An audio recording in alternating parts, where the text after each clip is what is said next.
now we have a guy that could probably get in there if you... It's game day. The Edmonton Oilers hit the road once again.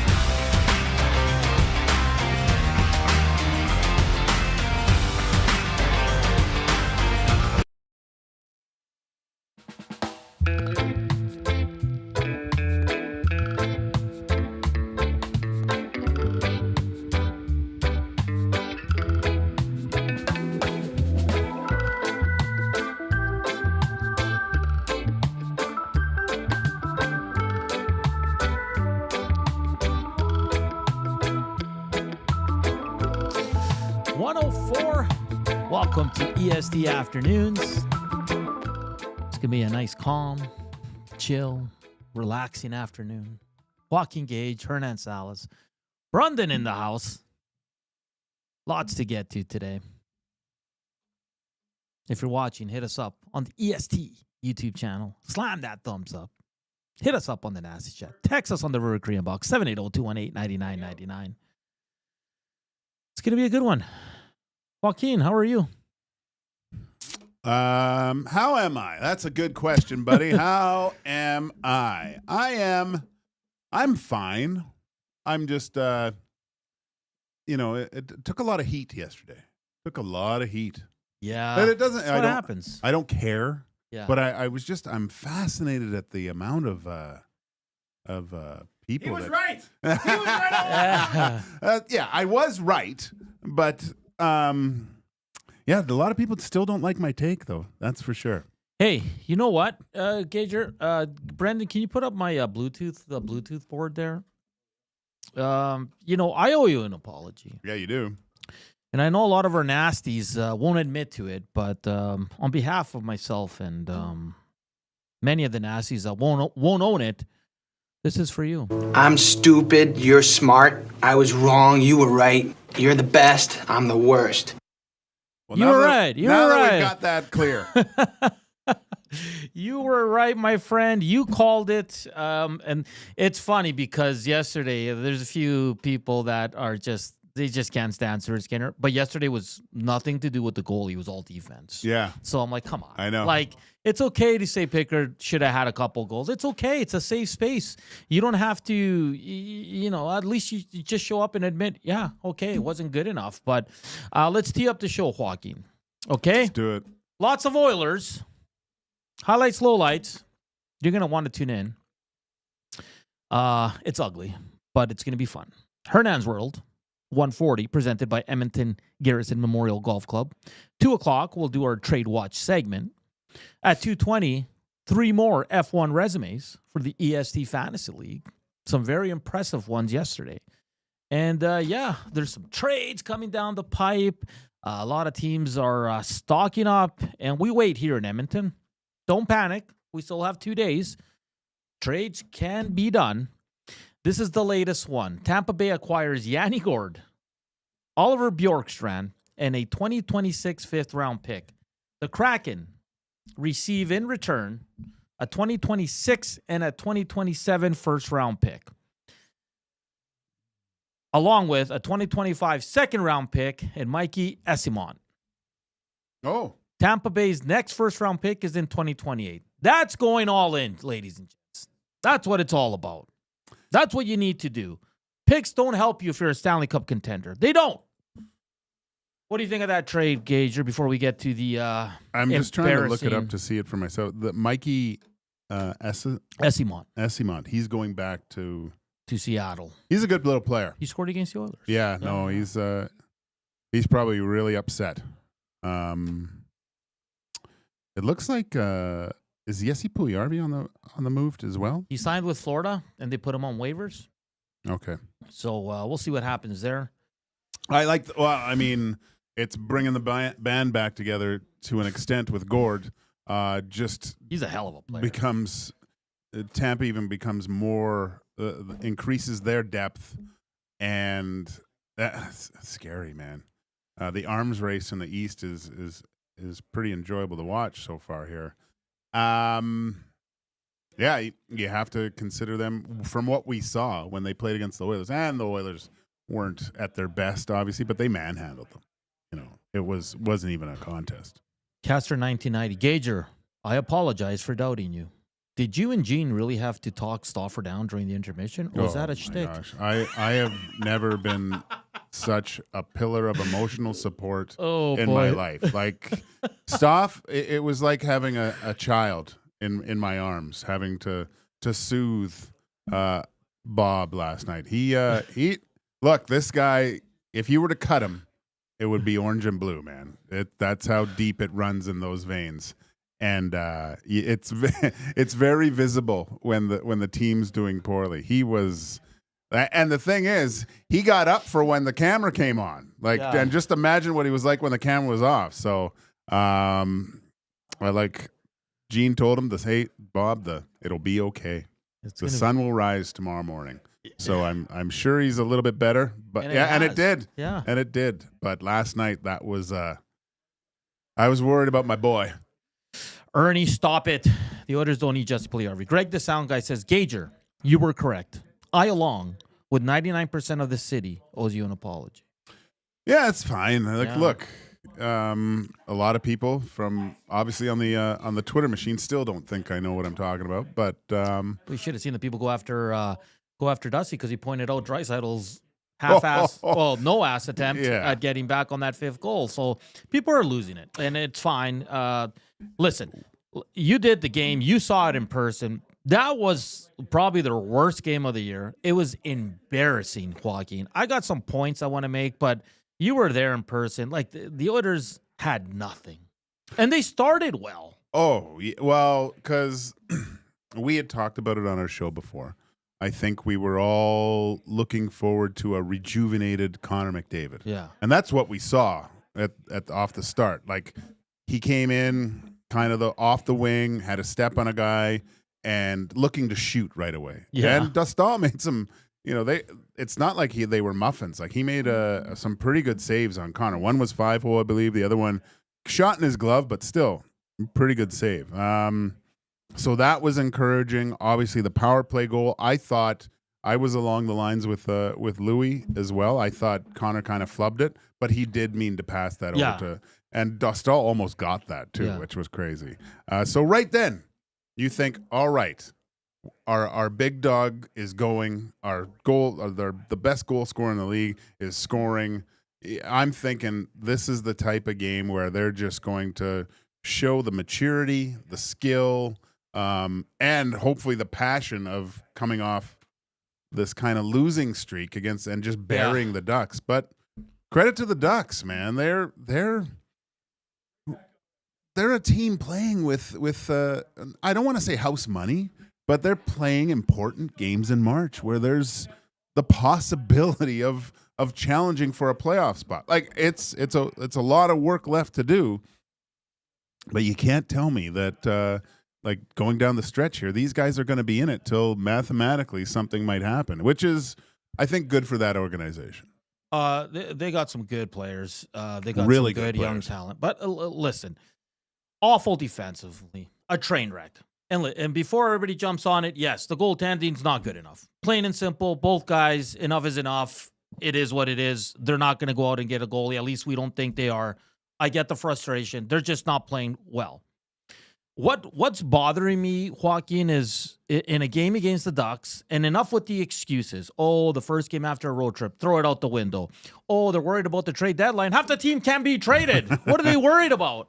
Enough. Oh, and then for the third time since they came back from the Four Nations, Kris Knoblauch uses the F word.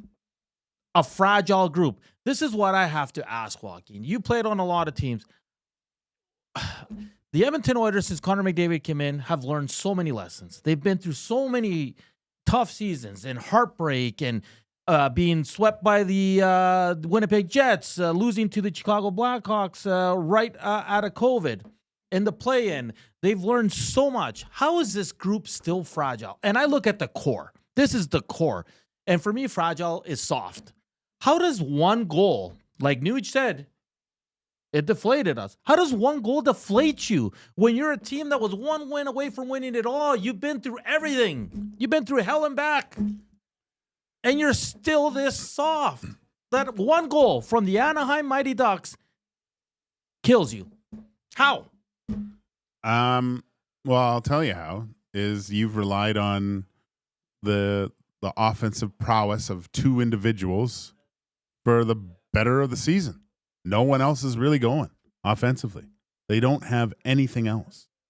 And Knoblauch said it yesterday. Like I'm trying to find offense, but look, Well, stick with the lines then, man. But it's not working. Yeah. He doesn't have any faith if he keeps the lines that probably are on the starting lineup card at the beginning of the game, that they're able to contribute offensively. And you can't tell me he was wrong last night. Like, I mean, Nuge comes out. I know he's not going to score.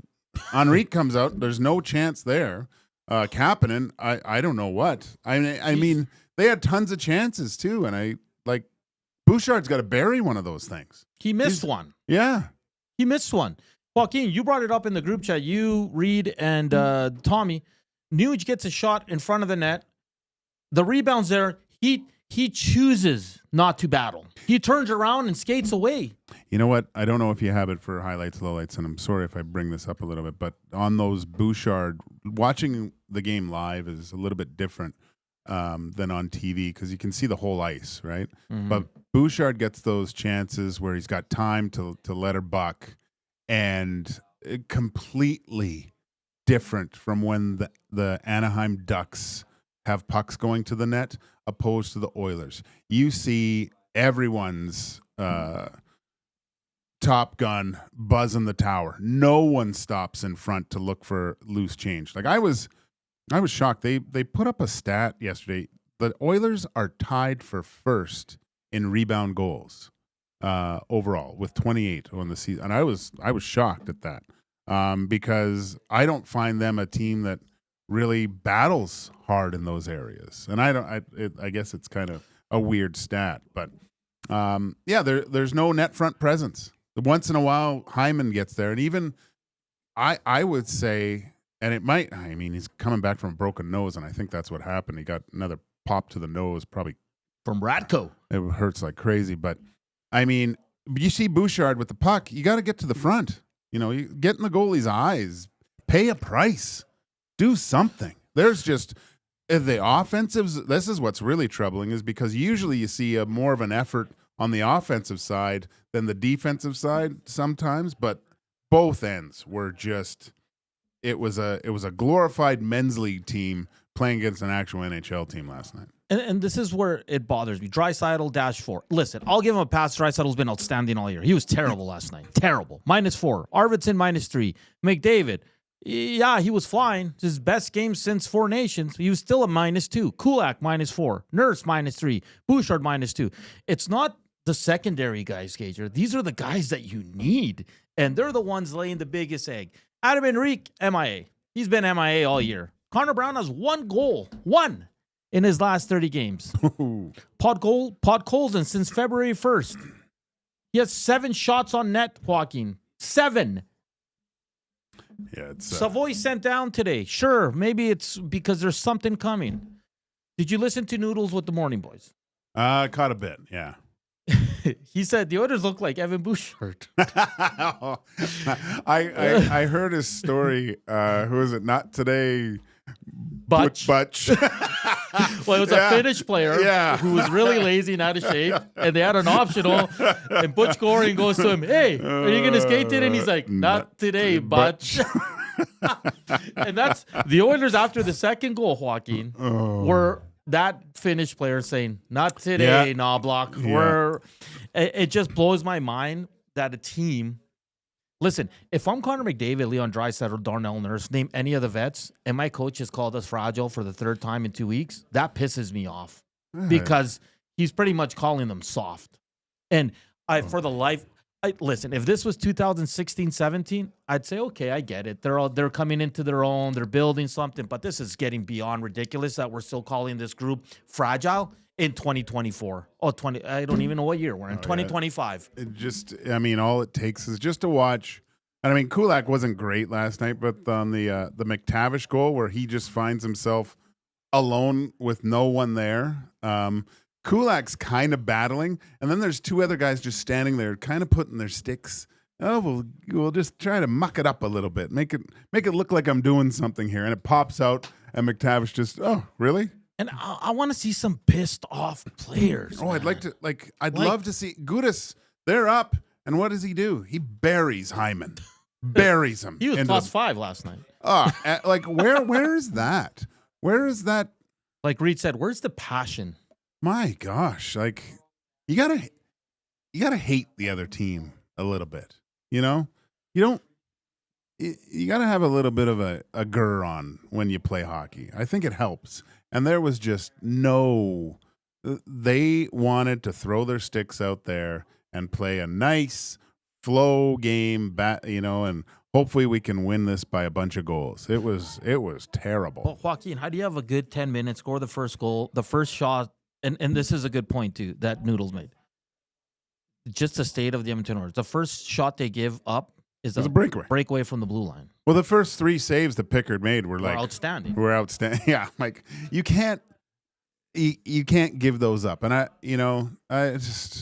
I mean, Connor cares because he scored that beauty goal and he didn't even do the flyby on the bench. He just went to sit down. Oh, wow. I mean, but I want to when you're a team in the evolution phase where the Oilers are, and you better be upset. And listen, I know players are going to be always calm in the post game and be kind of, they're going to give you all the cliches. But just for once, I'd love to see somebody pissy and be like, yeah, we suck. This isn't good enough. Does it do anything? No, but I think showing that you give a damn. Who's the only player on the Edmonton Oilers this year to take a penalty out of frustration? Draisaitl. Yeah. And again, he was chirping with the bench yesterday, his own bench. Yeah. It seems like he's the only one. Did you see the death stare from Skinner on Draisaitl on that 5th goal? Oh yeah. Yeah, he looked that right. I'm like, what, are you serious, man? Yeah. Oh yeah, and this is the problem with losing. And this usually it's good for a team because the only way to get out of it is when you come together. But the looks, the stares, the half, you know what really made me angry last night too? Not angry, but just upset, I would gather. Like the puck would come out and the lazy play of the Edmonton forwards because they were upset that they couldn't keep the puck in the zone. So there was no intensity to get out of the zone. No. Because actually, I think it was Bouchard that actually got the turnover. He went to go back the other way, but couldn't go in the zone because the other 3 Edmonton Oilers forwards had their lips out and all pouty, and they didn't want to skate over their lips, so they were just half-assing it back outside the blue line. There was just the intensity level. It's not even close to where it needs to be. It's terrible. Coming up next, highlights, lowlights. You're going to want to tune in because we almost don't have to say anything. Just watch it as I enjoy my cafecito that Reed Wilkins brought me, Joaquin. And you're having Cafecito? A nice cafecito. That's how you say coffee in Spanish. Oh, is it? If you want to say it nice. You can say café. Yeah. But you can say cafecito. Oh, cafecito. Yeah, cafecito. I'm enjoying one. Thanks to the one and only Reed Wilkins. Let's continue the Oiler talk. Keep sending in your messages to the Nasty Chat and the River Cree inbox, 780-218-9999. The afternoon inbox is presented by the River Cree Resort and Casino, home of the Tap 25 restaurant, where the entire menu is 50% off 7 days a week from 2 to 5 p.m. 164 watching, only 32 thumbs up. Let's jack those numbers up. And if you have any questions for Joaquin or I, or you'd like to apologize to Joaquin, or tell him how great he was yesterday on the broadcast with Gene Principe and Bob Stauffer. Just do it all. Just do it all. Do it all. All right, highlights, lowlights coming up. Hernan's World, Trade Watch segment, F1 resumes, all on the way. We're back after the break. Here's Brendan with your sports update.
my goodness. Oh. 2 first-rounders and a second-rounder, as well as a prospect. 8 games across the hardcourt include Dallas in Milwaukee. The Grizzlies tip off against the Thunder, and the Clippers host the Pistons at the Dome. Highlights and lowlights after the break. I'm Brendan Eric, and you're up to date. Get your fix every single game with the GCL Diesel Oil Stream pregame and postgame shows with Tom Gazzola and Hernan Salas. Whether it's breaking down the starting lineup, predicting key matchups, or diving deep into the game's biggest moments, Tom and Hernan are here to give you the best insight and analysis in the city. After the final horn, get the breakdown of every key moment, performance, and player reactions. It's your one-stop shop for all things game day. Catch the GCL Diesel Oil Stream pregame and postgame shows with Tom Gazzola and Hernan Salas, only on Edmonton Sports Talk, your clear choice for Edmonton sports. Take your career to the next level with Nate's Construction Leadership and Supervision Program, a perfect tool for professionals looking to advance their role or an organization needing to develop leaders. Learn more about safety supervision, scheduling, cost control, and most importantly, how to lead a team. For more information and to register, visit nate.ca/CLSP to take your career to another level. Since 1952, William Huff has been the heartbeat of Edmonton's advertising world. From humble beginnings to a citywide powerhouse, we've been the go-to for signage from print to design and installation. Partnering with Edmonton's top sports franchises and major events, we've helped shape the city's global reputation. Our secret? Unmatched customer service, decades of experience, and a passion for excellence we call the William Huff Advantage. Visit us online at williamhuff.com. Looking for quality building materials and friendly advice? Visit us at Windsor Plywood Leduc, family owned and locally run since 1993. From interior materials for doors, flooring, baseboards, and all the finishing touches to all you need for your outdoor projects like cedar lumber for decks and fences, plus all the plywood you'd need. Our full-time on-staff carpenter can help with anything odd-sized or custom, and from domestic hardwoods to exotic selections, we've got you covered. And if we don't have it, we'll track it down for you. Windsor Plywood Leduc. We're the experts you need to know.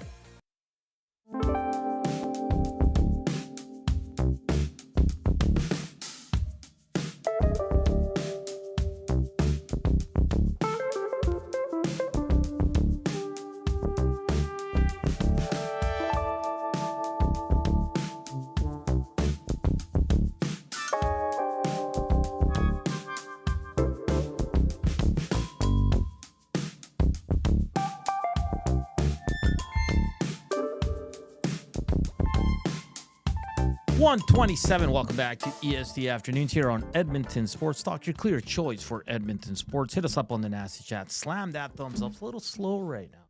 People are not as excited as yesterday with Trent Frederick coming to town, but hit that thumbs up. Text us on the River Cree inbox 780-218-9999 as we're live from the William Huff Studios here in the west side of the city. In the inbox, Rogue says, do you guys think McDavid is checked out? No. I mean, I hope not. He's just playing bad. Like he's on a bad run right now. He can't seem to get off the ice for goals against. Do you think that, because memory serves correct, there was a lot of contributions at this time from other parts of the lineup, right? Mm-hmm. Because he looks tired. He looks gassed. You know, he had a good start to the game. And I know that the last month has been a little bit difficult for him. But the whole season, you know, it's very, I mean, he's still really good. Like it's not McDavid like. No. You know, where not even close. It every time he's on the ice, it seems like he's doing something, you know? Yeah, they're all in a mess. No one has their game on this team right now. No one. Stove says Knob wants offense, then scratches Skinner after every game he scores a goal. Waddy and Cloverdale. Has Knoblauch created the fragility by going to the nuclear option too often in the regular season? Question. I mean, at the start of the second, they were back together already, Joaquin. Yeah, and I don't understand that. I thought, and I look, it's even the coaching staff, the way they're implementing things. I think they're struggling too. I don't know. I just thought, and I'm not a coach, but to me, if I'm 4-1 at that point, you're looking for anything, and nothing's working. I'm allowing some guys to try to get out of it. Right? Yeah. I'm sticking with guys, and I'm trying to roll everything, get everyone involved. Yeah. And try to, I don't know, you need someone to ignite a spark. And whether that's a hit, a block shot, a good play, a good scoring chance, a big save. It can be in multiple different ways to get that juice to your team. And unfortunately, when you have Leon and Connor out there together, they only do one thing, right? Which is what you need to do to win a game. Don't get me wrong, but they're kind of one-dimensional in what they can provide for you, and that's scoring goals. And no one else brings anything. I mean, Arvidsson yesterday, if he wasn't on his ass, he was fanning on shots. Like, that guy has not worked out. Stoney from Sony says, okay, I agree. I hate that he's using those words as well, fragile. Their game reflects his interviews lately. Hate pooping on the guy, but let's go. Also, I've been saying it for a few days here. I think this is all smoke and mirrors. They'll put Kane on IR. If any team gets caught cheating the cap, it will be the Oilers. So they're being overcautious. Just a hunch, and I'm probably wrong, but love the show. Yeah, I mean, we're going to find out soon here what the hell's going on with Evander Kane, what the Oilers are going to do. They need a top 4 defenseman. And I heard the boys on the morning show talk to, and Noodles brought it up. Since Klimberg started playing, this team knows that. And obviously, it's not all on him. We're not saying that, but it's just weird. We need something. Why not blame him? Blame John Klimberg. I'm going to bring up a few things, but let's save it for the Trade Watch segment. Let's get to highlights, lowlights, Gager. I mean, lots to choose from, so I only selected 3. But there's not much to break down. It's just awful. If I was going to say Koob, if B Money here can get the second goal loaded up and ready to go. Listen, Pickard started off the game with 3 excellent saves. You're like, holy crap, they're rolling. These guys are going to figure it out finally. Pickard's playing solid. He's giving him the saves that they need. But the second goal is a killer. And it's probably the one that you can put on Calvin Pickard last night. Roll it if you like. You're the goaltender. Oh, kill the... Just go back and kill the... That's my bad again. Jeez. I was rattled this morning. I know. It's all right, buddy. I'm just broken. Can't do this anymore. I'm out. Okay, here we go. So, Gager, just a bad goal. And people are going to say, well, he was screened and all that. But it's just, and again, easy zone entry. I think it goes right under his arm. Yeah, it goes between the pad and the hand, the glove hand there. But, I mean, this is where you, as a goalie, you have to battle a little bit, right? The guy's coming in, you can see somewhat through there that there's the possibility of a shot, but a goal can't go in from there. I don't care because it didn't hit anything. No, it didn't. And I know there was a moving screen, which makes it a little bit more difficult. But you should be, and it went through him. That's the other thing. Like he went down in that position, was still found a way to get through. Just a horrible goal for. I know you're going to probably lose it, but a fragile team, and it buried them. You could see it. The whole building, the air went out at that one because it was a bad goal. Like there was a lot of juice with Pickard off the start, right? Because of the saves that he was making, the breakaway, and I was really impressed with how he was playing and so calm, right? But after that. I mean, you get the really bad bounce, deflection, hits a skate. Like that would be so hard to duplicate again. I don't think you ever even could. The McTavish goal kind of catches him by surprise, but still, puck's there, should be gobbled up. I'm not saying it's completely his fault, but I would say that's probably 70% of that because it's right at your feet. You got to do something there. And you saw the body language. Let's roll before you play it, the 4th goal. Mason McTavish, this is 12 seconds, Gager. 12 seconds after that lucky bounce goal. 12 seconds. Yeah. Just, okay, before you tease it up, because this is a quick clip, okay? Yeah, if you can just, can you make it a little bit bigger there? There you go. It's 3v3 behind the goal line, Gager. Yep. And look who lets his guy go. Okay, roll it.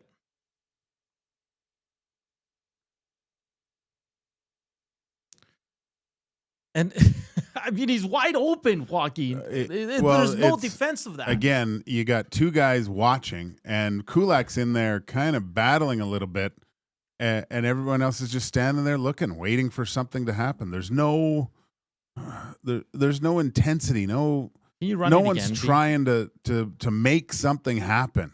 Like, be proactive and it's so easy. There's no physical play at all. Nothing. Everyone's playing. That's what you do. It looks like, when you played floor hockey in like grade 4 at school, and everyone just goes and follows the puck around, just like slaps their sticks around. Why doesn't someone just bury someone against the boards? I was just gonna say. So for me, it's Draisaitl's guy. He loses it. He gets caught puck watching. But look at Bouchard. He's like this.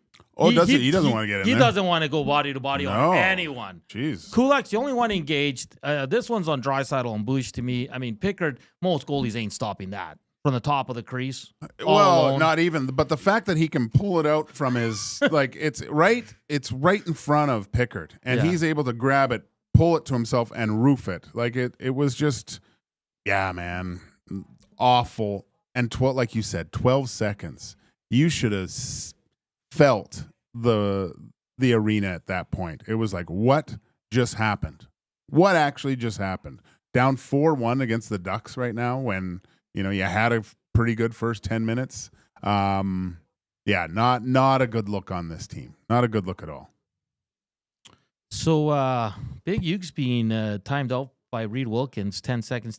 What's going on, boys? What's going on there? He's talking smack. Because then Big Brain just says, yeah, Gager and Hernan are good guys. I actually enjoy this show. So maybe someone was chirping us. Hey, don't worry. Everyone was chirping me, so don't worry about it. Is people not happy with our show? I don't get what's going on in the nasty chat. Okay, this last goal, this one's all, for me, it's all on Leon.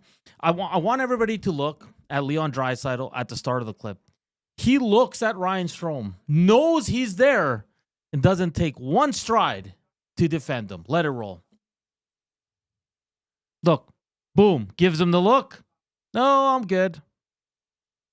And then the death stare by Skinner. Look at Skinner, just look at him like, are you serious? Like, that can't happen. And now, he's been great all year. You want to give him a pass? Sure, I'll accept it. But that's terrible defending. That's not anything, X and O's, and that's not wanting to.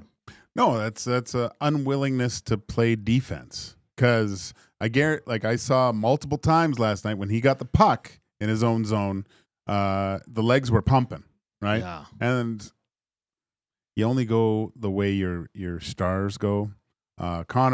Leon's been great, like you said, right? But that was a poor game by Leon. Unfortunately, you're due to have one. I mean, he's been the heartbeat of this team for so long, I think. But you can't play like that. You can't expect to be successful in the NHL when you have such a lackluster performance on defense. Defense wins. Defense helps you win. And if you're just going to allow other teams to move freely through your defensive zone untouched, it's going to be a very, very bad night. It's the way everyone played though. Like it was a whole, and I'm not even saying Stu Skinner was awesome last night, but I mean the 2 goals that he did allow were good chances against, like really good chances. And so, the Dr. Carpy says, if you look again, Hernan, you'll see that Nurse looks at him too. WTF? Sure. 100%, but because that's just you're recognizing he's got him. You're kind of delegating responsibilities in a way, right? You're surveying what the defensive coming back into your own end looks like.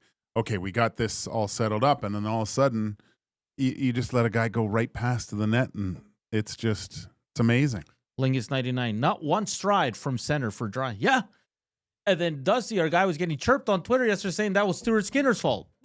Oh, really? Yo, yeah. Yeah, that's. Yeah, like, come on. Sure, you want to save. Yes, of course. Goalies is not even a conversation anymore. We all know they need to be better. We all know that we'd all welcome an upgrade. Sure. Is it going to happen this year? Who knows? It sounds like it's unlikely. Upgrade? It doesn't matter who you have in Not net. with this team, the way they're playing. It wouldn't matter. It wouldn't matter. Yeah. No, that's the.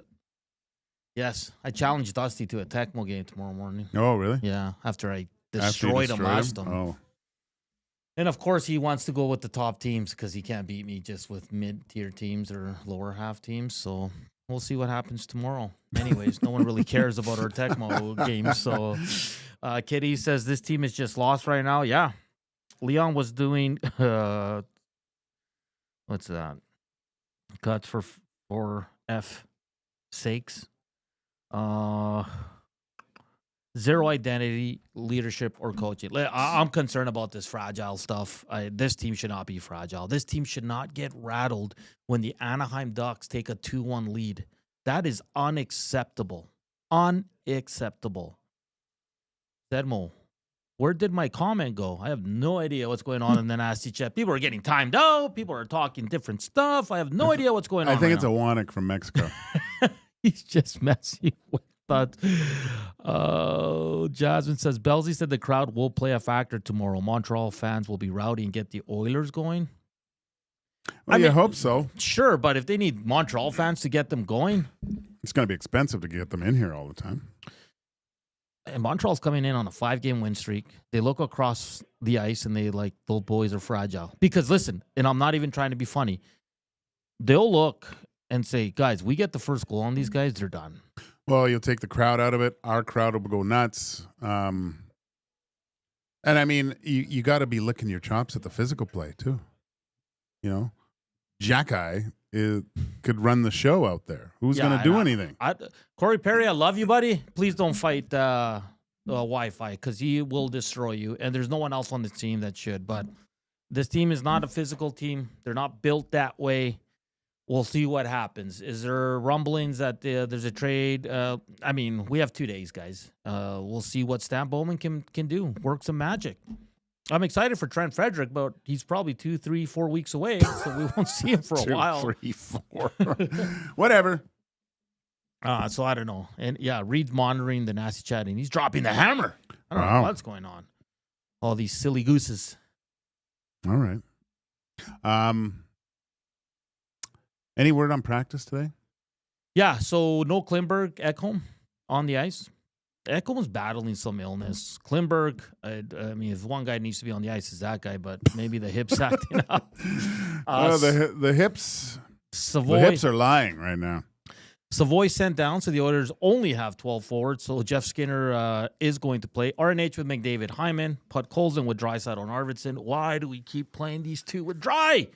Yamark, Henrique Brown, and Skinner with Kapanen and Perry. And then, like I said, no Ekholm or Klimberg on the ice today. Stuart Skinner in the starters net. No one should be surprised by that. No, that should be his net for the rest of the season. Time. That's it. Play him. All right, 186 viewing. We appreciate it. We love you guys. Thank you for tuning in to Joaquin and I and B Money, who's on the 1 and 2s. But let's get those thumbs up. I was going to say up, but that's kind of sounds stupid. But slam that thumbs up if you're watching. Please, please. Portions of this hour brought to you by the Canadian Brew House. UFC 314 is going down at the Canadian Brew House April 12th. Catch the action on most TVs with epic food and drinks. Don't miss it. Our house is your house. April 12th, Gager, I'll be in Mexico. Yeah? Having some margs. What do you think of that? Yeah, well, bring me back a bottle of mezcal. You're going to miss me, eh? Of course. Yeah. Oh, you want a bottle of mezcal? I'll bring you one, buddy. Yeah. Yeah. Please. Yeah. The good stuff. Yeah. Yeah. All right, coming up next, Hernan's World. It's got an Oiler tie-in. We're going to discuss past trade deadlines. That's what we're going to do on Hernan's World, which is presented by Edmonton Garrison Memorial Golf Club. All right, we're back next. We're back after the break. Here's B Money with your sports update.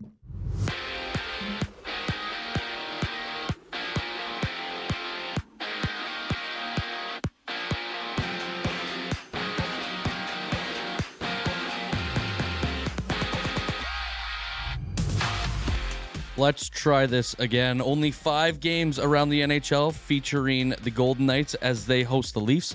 The Blues take on the Kings in LA, and the Ducks go back-to-back in Vancouver. Matthew Oliver has 18 million reasons to re-up with the Jackets, and he did so on a 6-year extension. 6 days after the Panthers sent Spencer Knight to Chicago, they found a new partner for Bob in Vitek Vanacek from the Sharks in exchange for forward Patrick Giles. And the Lightning open their window a little wider as they bring in Yanni Gourde and Oliver Bjorkstrand.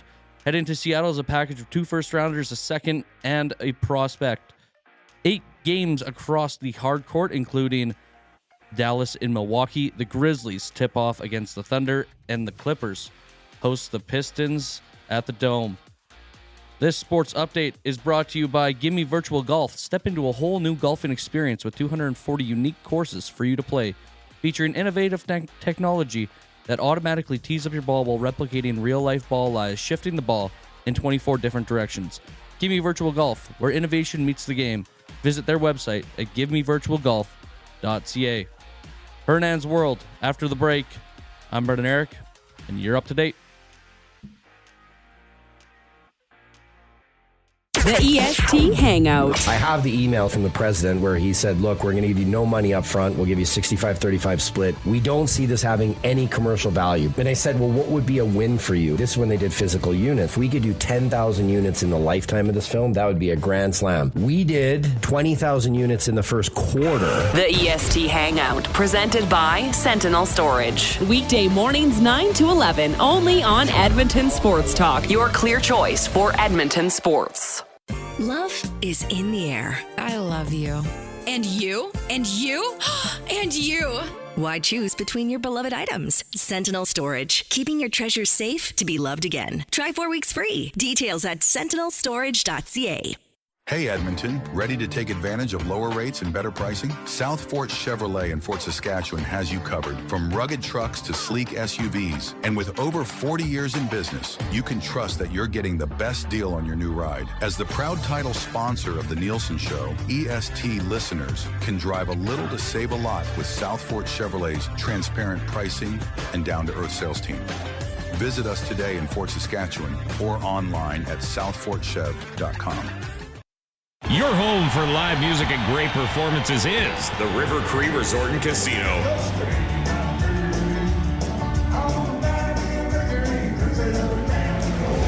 Don't miss the internationally recognized tribute, the Alan Jackson Experience, April 18th at the River Cree Resort and Casino. Get your tickets at rivercreeresort.com. River Cree Resort and Casino. Excitement? Bet on it. Hungry and need it now? The Canadian Brewhouse Express Lunch, served in under 15 minutes or it's free, Monday to Friday till 2 p.m. Roasted turkey club and soup, Alberta Wagyu ravioli, and more. Fast, fresh, and no excuses. Get to the Canadian Brewhouse. Our house is your house.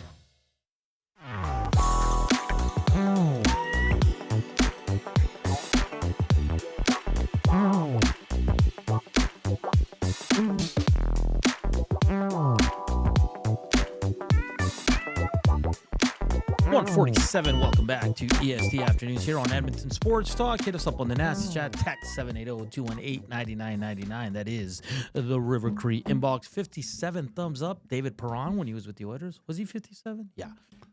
We want to get that to over 100, okay? So if you can, we can bother you just for a bit. Can you please slam that thumbs up? Let's get to good old Hernan's World, brought to you by the Edmonton Garrison Memorial Golf Club. Early bird golf memberships are now on sale with discounts for seniors and first responders, plus special rates for Sturgeon County residents. Enjoy GPS carts and awesome driving range deals. Inside, you can kick back and enjoy a pint or a pound of wings in their full bar and restaurant. For more info, visit egmgolf.com. ¡Viva la raza!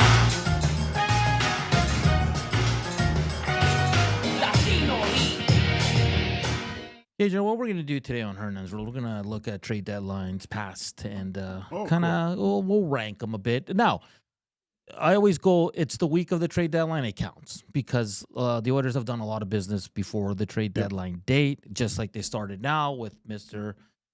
Trent Frederick.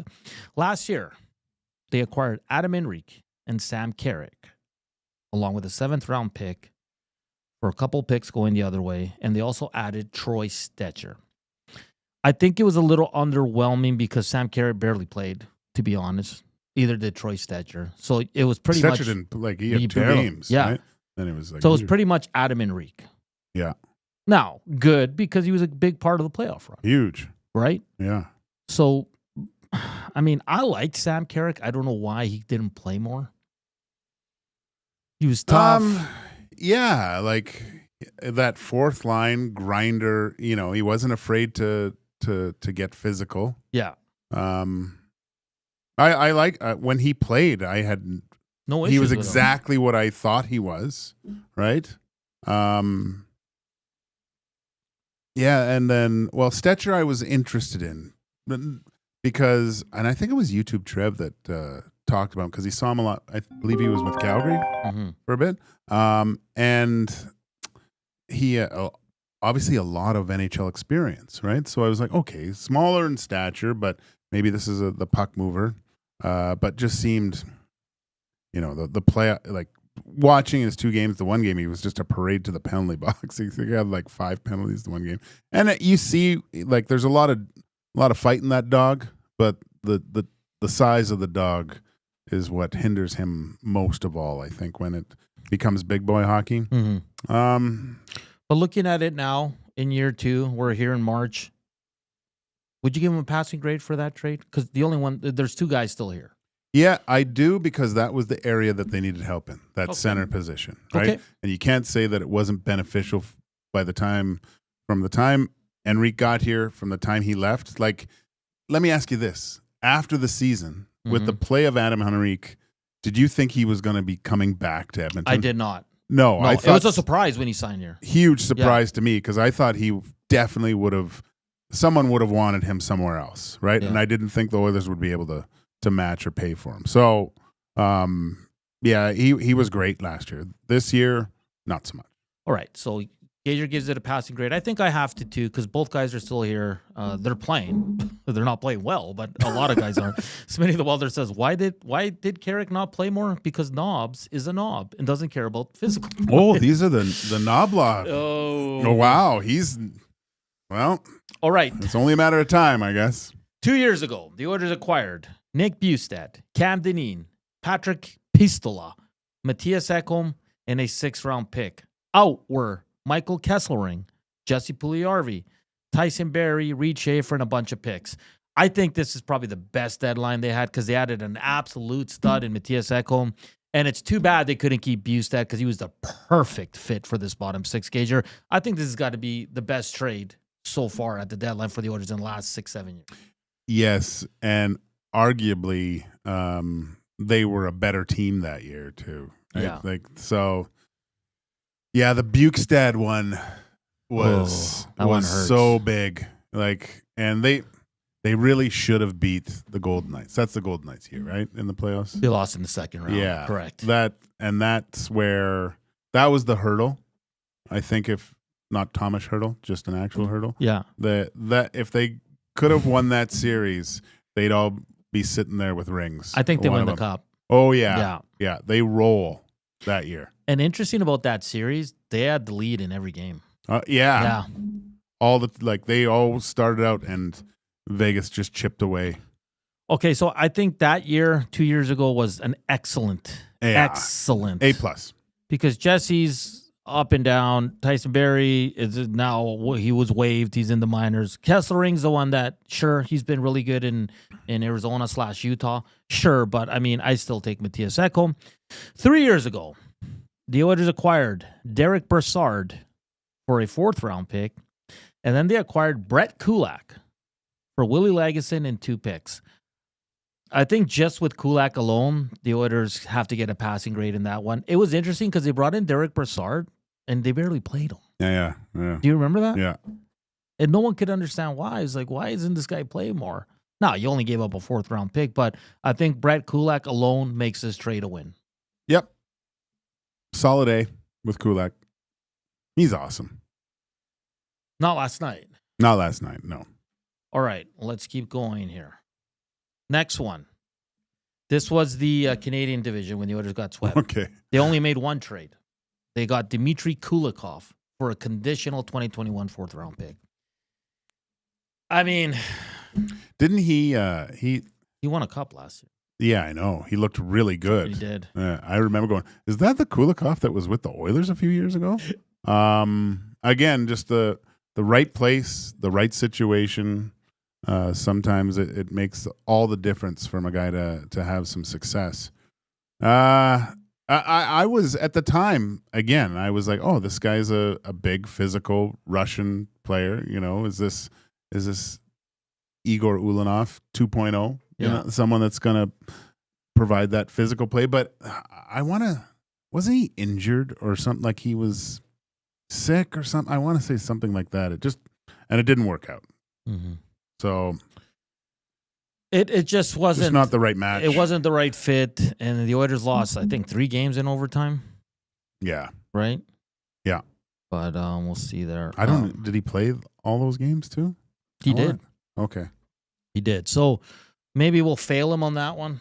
Just because it wasn't on Kulikov. It just didn't fit. It didn't work out the way that they thought it. They thought, and it was, I mean, it was a very They came into that series all fat and sassy. Okay, and the last one we're going to get to, because everything before this last one, like they had the 1 year when they went to the playoffs and then missed a couple more. There's no point because the trade deadline strategy was different because they were selling, right? This is right before COVID hit. They picked up Andreas Athanasiou. Oh. Okay, Mike Green and Tyler Ennis. Going out was Kyle Brodziak, Sam Gagner, and a bunch of picks. I think, and then listen, Kenny Holland took a lot of heat for this trade because it was 2 seconds for Athanasiou, but I remember every Oilers fan wanted this. And it's not Ken Holland's fault that COVID hit. No. Yeah. I mean, again, this was another, I thought it was going to be a huge win. Yeah. But Athanasiou didn't pan out at all with his skill set. Like everyone thought, oh my gosh, here's a scoring winger for Connor. Right? Like that was kind of how it was. And then their first game after the deadline, Ennis and Athanasiou scored for the Oilers. Yeah. And then the league shut down. It got restarted. And remember Mike Green opted out? Well, because he was injured. Well, I don't think he just wanted to play. No. Mike Green, I saw him at Ford Hall. Yeah. We were passing during the day, and I saw him from a distance, and we were the only 2 people there, and he was limping so hard, like could barely move, man. So okay, fair enough. But I'm going to give him a passing grade because if COVID, we don't go through this whole COVID pandemic thing. They don't play Chicago in the first round? They don't play Chicago in the first round. But who knows if Athanasiou will get some chemistry? Yeah. Who knows if Tyler Ennis finds some chemistry? Who knows how impactful Mike Green is? Yeah. Right? Like we'll never know because that team that came back to play against Chicago, from what I heard from people that I've talked to people that were there, a lot of these guys didn't want to come back and play. Really? Yeah. And you can tell why they were out. Well, yeah. Yeah. Well, especially because I remember the picture of the plane from the Chicago Blackhawks coming off, and Duncan Keith came out, and he looked like a Nicolas Cage from Con Air coming off he had the long hair and he was all jet. And I'm like, geez, Oilers are in big trouble. So I guess my point is, and then in 2017, they brought in Desharnais for Brandon Davidson. He scored the big goal in OT against the Sharks. I think it was in round 1. And then the other ones were just giving away players pretty much just because they weren't a playoff team. So I think all in all, the Oilers have been pretty successful at the deadline. Maybe outside of 1 year, which was the Dmitry Kulikov. Yeah. A lot of these guys are still here. Ekholm, Enrique, Stetcher, Kulak. And Tyler Ennis was a good player because he ended up playing the next year too. Yeah. Did he not? Yeah, I think he a little did. bit. A little bit, yeah. So Oilers fans, let's not be so negative. Like I know people are down and they're not going to do anything. Let's wait and see. Then we can judge on Friday after 1. That's when the fun begins.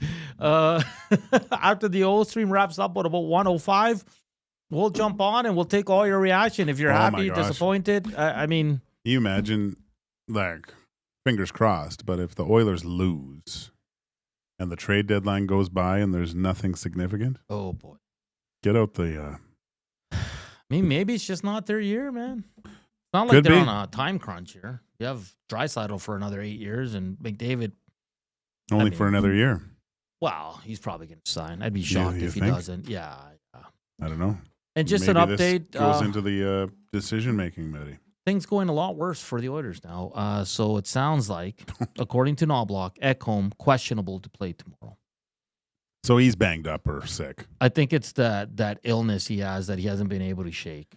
Yeah, a few friends of mine had, like, they said they were sick for a long period of time. Yeah. Probably some long COVID kind of thing. AJF was sick the whole month of December. Yeah, man. well, maybe it was you telling me that. And Dusty. That's chicken finger induced, though. That's just unhealthy. Unhealthy. I found out yesterday Brendan's pretty picky too. Is he? Oh yeah. All right. He won't eat anything but chicken. Like anything. I didn't go that far. I just said if I could still have the little triangles on my plate to separate my food, I would be a much happier man. He doesn't like his food touching. Really? Yeah. Yeah, like casseroles and stuff like that. Yeah. Nah, I always kind of scrunch my nose a little bit. Okay. Really? I'll bring those in then. I still have some for my kids. I think I have. Thank you. That's what he said to me. He goes, I'm pretty picky. I'm like Dusty picky? He's like, what does that mean? I'm like, do you like not like eat anything? He's like, no. I'm like, do you like Donairs? Because I find Donairs they're not for everyone. But Dusty likes Donairs though. Yeah, that's true too. Yeah, but he only puts cheese on it. Meat, cheese. Is there sauce on there? I don't know. Whatever. All right, so that's the latest. Ekholm questionable for tomorrow's game, which is I mean, he hasn't been playing well, but he's obviously been fighting something. He's paired with Bouchard, which he's having a down year. That doesn't help. But hey, why not? This should be a moment for the team to say, let's go get one for Ek, the Viking. Oh. Or am I reading too much into that? Yeah, you are really reading too much. The afternoon inbox is presented by the River Cree Resort and Casino, home of the Kitchen Restaurant. All you can eat surf and turf for just $59.99 every Friday from 4 to 10 p.m. All right, that does it for hour one. Lots of Oilers talk still to come. I know people are angry. And listen, yesterday's game was an embarrassment by this team. There's no reason this team should be going through this lull and where they are as a team, the evolution of this team. It's not 2018, man. Like, come on. And the word fragile's got to stop. Like, that's just such a bad look for the core of this group. Coming up next, Trade Watch segment, which is presented by Nate's Construction and Leadership Supervision Program. And at 2:20, 3 more F1 resumes. Will it be yours? Tune in. All right, keep hammering that thumbs up. We're getting close to 100 and keep.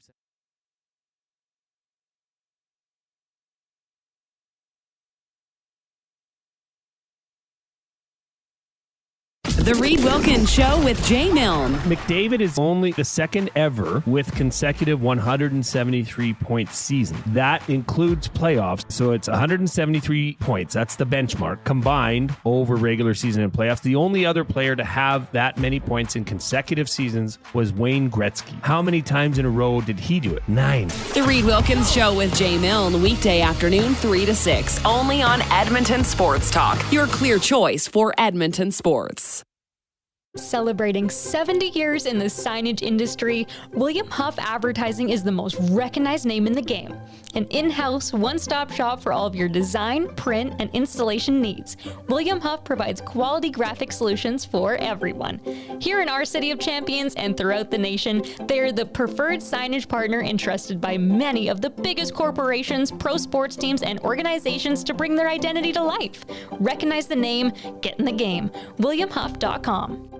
Looking for a winning strategy for your retirement? Contact me, Joaquin Gage at K4 Financial, where expertise meets dedication. I will always look for a careful approach to your retirement, ensuring your financial future is secure. From tailored strategies to clear, actionable advice, I'm here to guide you every step of the way. Don't leave your future to chance. Get in touch with me, Joaquin Gage, today at k4financial.ca or email joaquin.gage@k4financial.ca to start planning for a brighter future and a more secure retirement.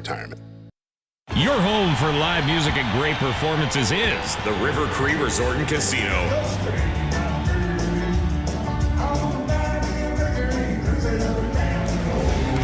Don't miss the internationally recognized tribute, the Alan Jackson Experience, April 18th at the River Cree Resort and Casino.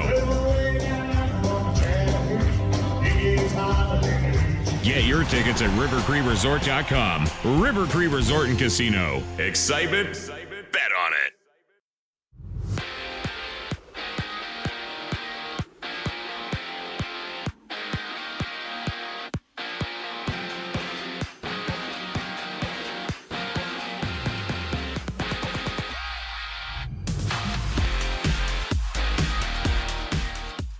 Only 5 games around the NHL tonight, featuring Ottawa, who travel to Chicago to take on the Blackhawks. The Caps head to New York, where the Rangers welcome them to the Big Apple, and the Ducks go back-to-back in Vancouver. Matthew Olivier had 18 million reasons to re-up with the Blue Jackets, and he did so on a 6-year extension. Days after the Panthers sent Spencer Knight to Chicago, they found a new partner for Bob between the pipes in Vitek Vanacek from the Sharks in exchange for forward Patrick Giles.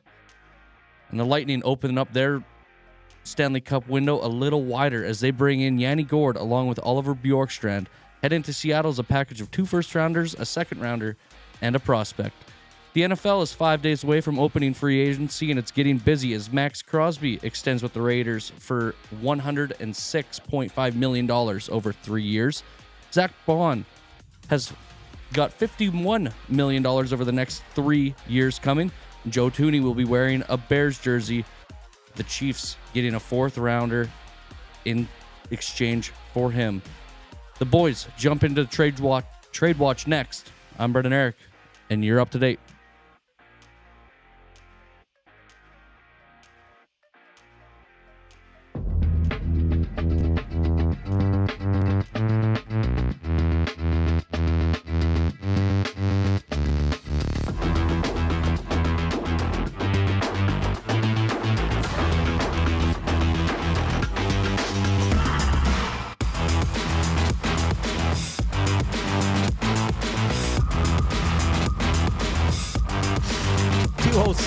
Hour 2 here on EST Afternoons. Joaquin Gage, Hernan Salas. B-Money in the house on the 1 and 2s. Been a fun show, man. People are losing it. One gentleman is saying LTIR McDavid until game 83. You know they can win without him. People are just losing it. Are we becoming fragile, Gager? No, I think we're hard as nails, buddy. I don't know about that. I don't know about that. Hit us up on the Nasty Chat on the EST YouTube channel. If you're listening on iHeart, TuneIn, or the Edmonton Sports Talk site, just jump over to YouTube, hit the thumbs up, then go back to your stream. Is that cool? Speaking of the River Cree inbox, yeah. Mark from Arizona, I believe it is. Okay. He wrote in, "Hey guys, the coach tinkering with things too much for sure. My question for you is the way the talk is that goaltending is awful. Defensive play from everyone, putting too much pressure on skins and picks. Can't expect miracle saves night after night. Do we need a save for them? Sure. But the play all around is poor, not helping things. Is that a fair assessment of D play sucking?" Mark from Arizona. Yeah. I mean, it's everything right now. You're not getting the save, but we showed 3 goals, Joaquin, and, I mean, 2 of them are unstoppable. Like, let's be honest here. It's a backdoor tap-in where Leon doesn't even take a stride. The other one, Leo Carlson's left right in, was it McTavish? No, it was the first one. Yeah. No, the pull and drag was McTavish. Like, he's all alone on top of the crease. All alone. But even the first goal, Nurse gets caught, becoming a spectator watching the game, and his guy beats him off the wall. He realizes it, right? But it's too late. And Carlson, what a shot! Like you can't place that any better. It doesn't matter who you have in net there. That's a goal. But that shouldn't happen. A guy shouldn't have that much time to unload from the hash marks. No, and it's everything right now. Like, if we're going to sit here and argue about, it's not the goal. Listen, the goaltenders have to be better. They're both under 900 save percentage. It's not good enough. But the defense, I think, is a bigger issue in front of them. And I'm not talking about the D-core as a whole. No, it's a team. Yeah. It's a defensive mindset from the team. Like, and I know you don't want to stifle offense, but and it's a weird way to think on the ice a little bit. But you have to go out there with not only I have to go score every time, but I'm not going to allow a good chance against. I'm going to grind these guys down. Even if the puck's in our own end, I'm going to make it difficult for the other team to do something, right? Yeah, it's so all kinds of. I can't even imagine tomorrow if they lose one. I'm being honest. Like, I mean, it's not an easy game. I might walk out. What? Yeah. You're going to the game? No. Or are you just talking about your house? Here in post game. Like it will get ugly because then they get Dallas on Saturday. Oh boy, and those guys doesn't get any easier, which is good. But I mean, looking through the Canadiens lineup, I mean, there's got some good players. Caulfield, Suzuki. Caulfield's playing unreal. Slavkovsky is enjoyable to watch. Patrick Laine, pretty cool. Lane Hudson. It's Jack Eye. And I mean, a win shouldn't change the mentality of the management of what they're going to do here prior to the deadline. Seriously. This team has holes, man. It's got to be tough though. Like if you're the GM and you've approached the trade deadline, you had the kind of break, you saw even before the break, you could see things kind of teetering. There was too many times, and I think Rita even asked the question last night about, you were the beginning of the year, you were down, but you found ways to come back and win. It's not a good recipe, chasing games all the time. No. Because it exhausts you.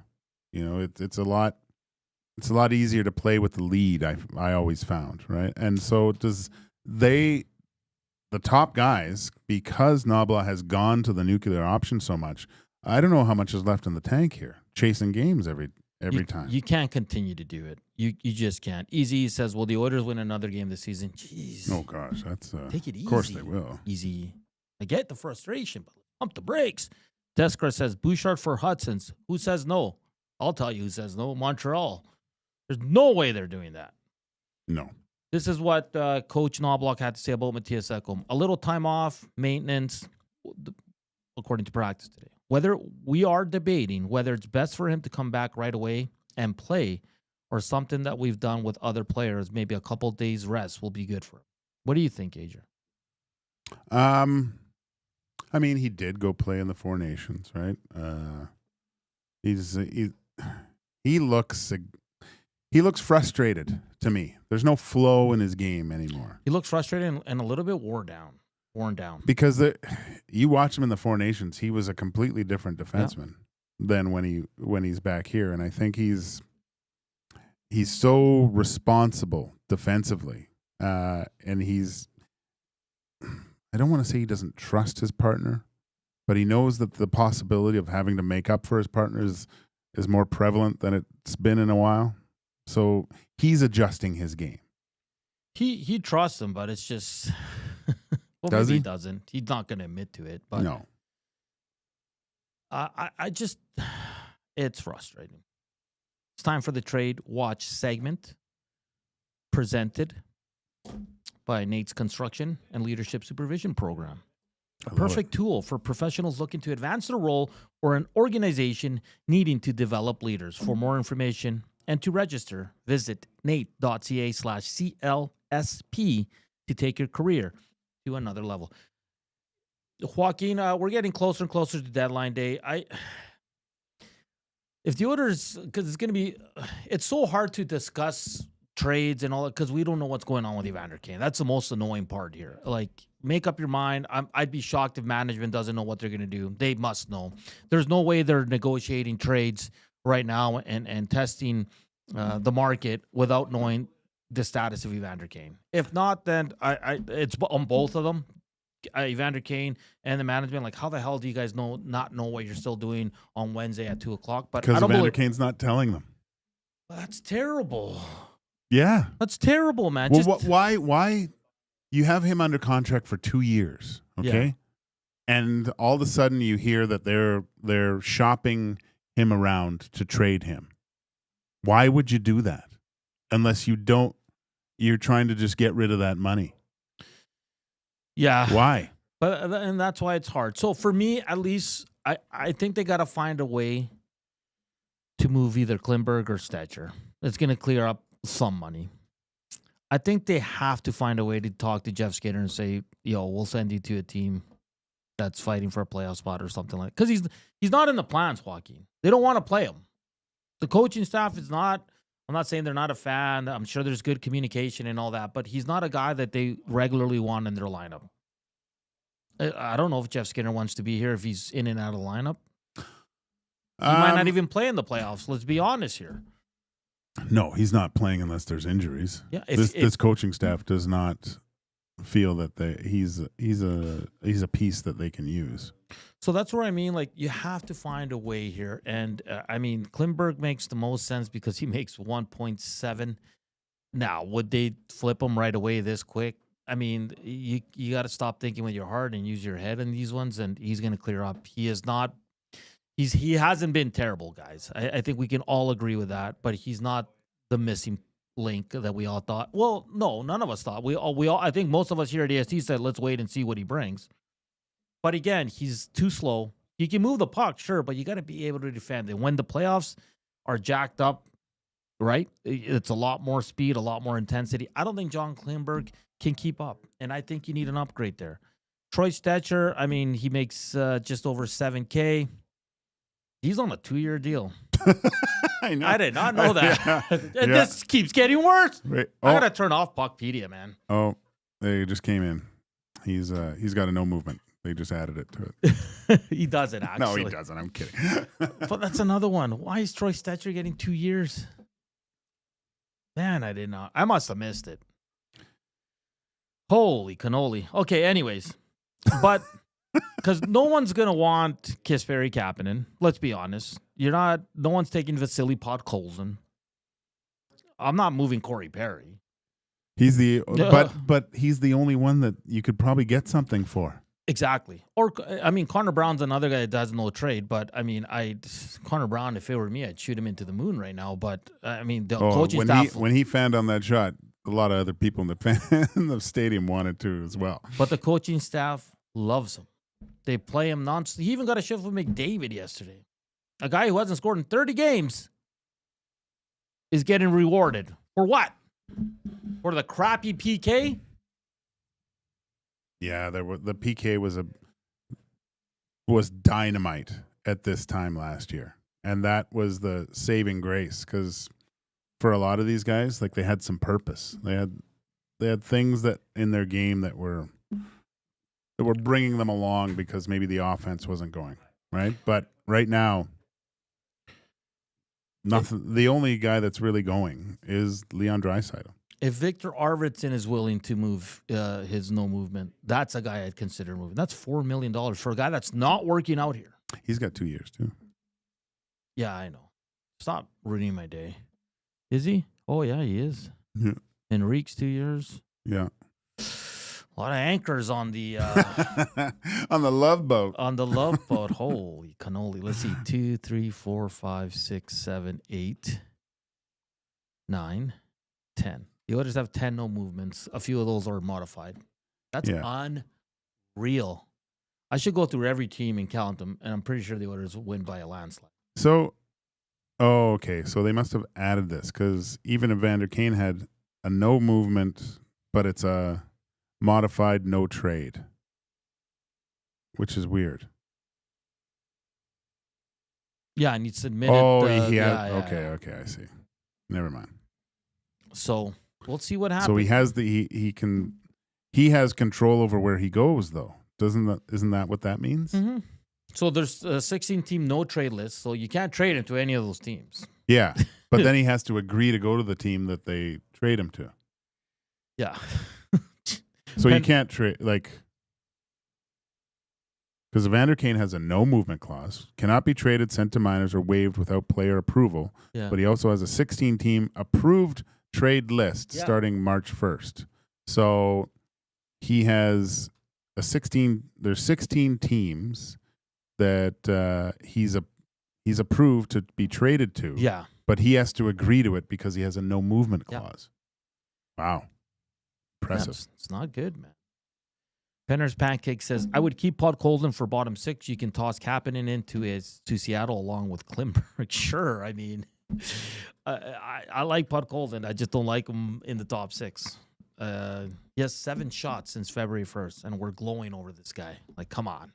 And trust me, he's the least of their problems. There's other guys that have been a lot worse so far for this team. A lot of guys having down years. Something I didn't see this coming, Gager. I'll be honest. Do you think, looking through Montreal's lineup, they only have 2 no movement clauses on their team. Okay. And one of them's Carey Price. And I'm sure he ain't moving anywhere. Oh, man. If someone has the time and wants to count all the no movements on Puckpedia for us and see if the Oilers lead. No, how crazy is that? Carey Price has a no movement clause. Yeah. And he's still on LTIR. The only other guy that has a no movement is Brendan Gallagher. That's crazy.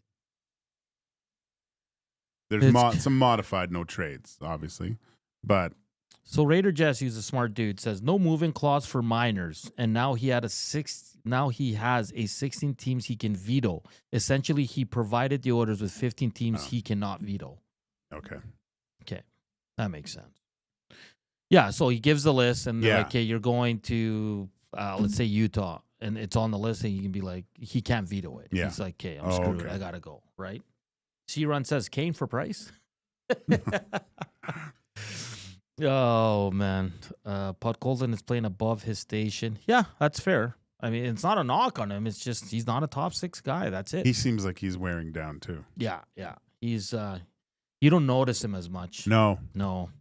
You don't notice him as much. So we'll see what happens here. Savoy being sent down is kind of interesting because now they only have 12 forwards. They usually carry 1 extra. Maybe there's a move coming. We'll wait and see. But yeah, it's gonna be fun. I was just telling Gage on the break, I love Tampa Bay because they're all in. They have Vasilevsky, they have Hedman, they have Kucherov, they have Point, and they know they only have them for so long. They're going to be all in while they have those guys, and that's a mentality you need. First-round picks don't help the Edmonton Oilers. Either the second or third or fourth-round picks. Sure, it's nice to have, but if you can improve your team every year to compete for the Stanley Cup, that's what contenders do. Follow the Lightning model. It has worked, Gager. They went to 3 straight finals. The Vegas model works too. Yeah, sure. They don't care. LTIR, you mean? Well, they got they at least they followed it a little bit, right? But now you like, geez, that Tampa team is deep. Yeah, they're a good team. That Yanni Gord's little, you know what? Well, look down the middle, first 3 lines. You got Braden Point, then you come back with Cirelli. We all know what he's capable of. And now you got Yanni Gord, Gage Calves, and Nick Paul on your third line. Come on. And Bjorkstrand, Hagel, and Cirelli. That's a really good line now. That's unreal. If it works out. So, sometimes it doesn't work out. Only one team gets it right. But you got to say Yanni Gord is going to fit in like the perfect puzzle piece. Like he's been there before. He has he's going to be coming in there with open arms right now. Bjorkstrand, you've seen what he can do with the Kraken. Like he's very skilled, offensive, got a sledgehammer for a shot. James says spending first round picks alone doesn't mean much if they're spent foolishly. Well, you'll never know that until you do it. I mean, when they sent the first for Barclay Goodrow, we all laughed. I was at 1260. We mocked them. Barclay Goodrow was a big part of that third line that led him to a Stanley Cup. Mm-hmm. So you don't know until you have to try it. You have to go all in. That's all. That's what all in means. That there's some risk involved. There always will be. And really, what's the percentage of first rounders that become full-time NHLers? What is it, like 7%? That might be too high. Yeah, the Oilers need to go all in. A first round pick next year doesn't help them at all. Sorry. No, not to where the well, they could drop a bit. I don't think of the pick that the Oilers would get in the first round, unless there's a little bit of luck, and unless your scouting staff is really on it and knows that this guy is, and I don't think he can be a player right away. Yeah, like that's a mistake. There's very few guys that can come in and play at the NHL level and have success, right? Mm-hmm. I mean, Connor McDavid did it. And, he didn't score for the first, 11 games. I don't think he had a goal in the first. And obviously he's become one of the greatest. But Leon had to go back down to the minors. It's hard, man. Celebrini's actually having a really good season. He is.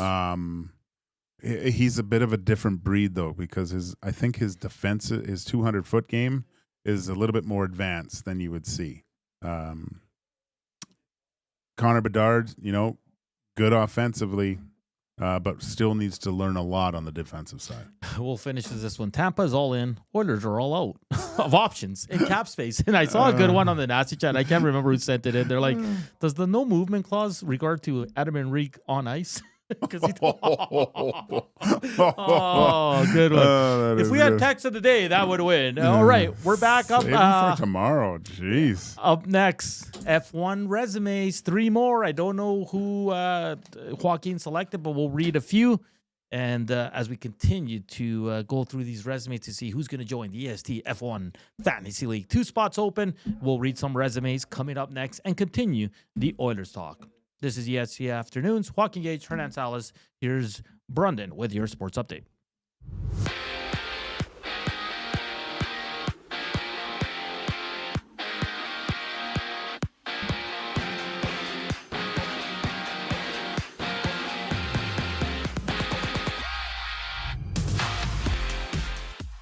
Only 5 games around the NHL tonight, featuring Ottawa, who travels to Chicago to take on the Blackhawks. The Caps head to New York, where the Rangers welcome them to the Big Apple, and the Ducks go back-to-back in Vancouver. Matthew Olivier had 18 million reasons to re-up with the Blue Jackets, and he did so on a 6-year extension. Days after the Panthers sent Spencer Knight to Chicago, they found a new partner for Bob in Vitek Vanacek from the Sharks in exchange for forward Patrick Giles. And the Lightning open their window a little wider as they bring in Yanni Gourde along with Olivier Bjorkstrand, heading to Seattle as a package of 2 first-rounders, a second, and a prospect. The NFL is 5 days away from opening free agency, and it's getting busy as Sam Hubbard announced his retirement at age of 29. Gardner Minshew, Christian Kirk, Tyler Lockett have all been released, and sticking with the Seahawks receiving core, DK Metcalf has requested a trade out of Seattle. This sports update is brought to you by Capital Care. Financial support deeply affects residents at Capital Care. Whether it's a one-time donation or a monthly contribution, every penny counts. Find out how you can donate at capitalcarefoundation.net. More Hernan and Salas around this break. I'm Brett and Eric, and you're up to date. Get your fix every single game with the GCL Diesel Oil Stream pregame and postgame shows with Tom Gazzola and Hernan Salas. Whether it's breaking down the starting lineup, predicting key matchups, or diving deep into the game's biggest moments, Tom and Hernan are here to give you the best insight and analysis in the city. After the final horn, get the breakdown of every key moment, performance, and player reactions. It's your one-stop shop for all things game day. Catch the GCL Diesel Oil Stream pregame and postgame shows with Tom Gazzola and Hernan Salas, only on Edmonton Sports Talk, your clear choice for Edmonton sports. Make your birthday legendary at the Canadian Brewhouse with epic food, killer drinks, and an unbeatable vibe. Plus, download the Canadian Brewhouse app and score free nachos on your big day. Book your party now to celebrate like a pro. The Canadian Brewhouse. Our house is your house.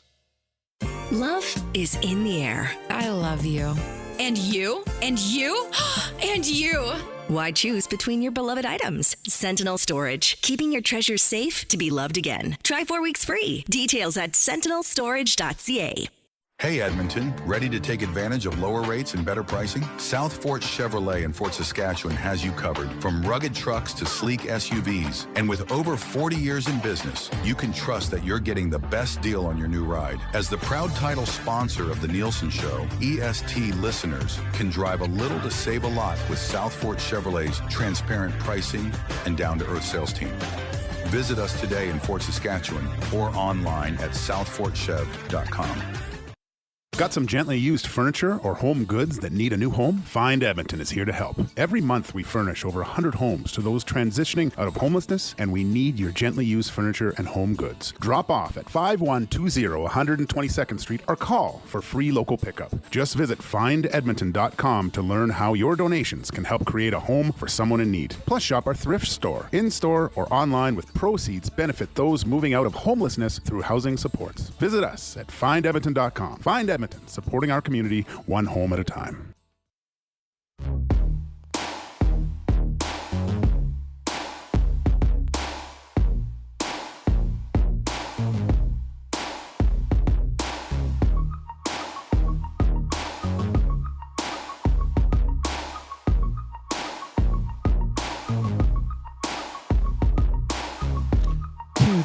Welcome back to EST Afternoons here from the William Huff Studios, Edmonton Sports Talk. Thank you for tuning in, listening, watching us. Hit that thumbs up, 16 away from 100. Let's get there. I think yesterday we broke our own record, 146. I think we finished that, which is our highest for sure.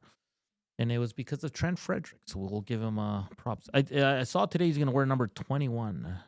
21. Yeah. Can you name other Oilers that have worn 21? Jason Smith. He wore 21? Yeah, really? he's 21. What did Tchaikovsky? Yeah. Is he 21 or 23?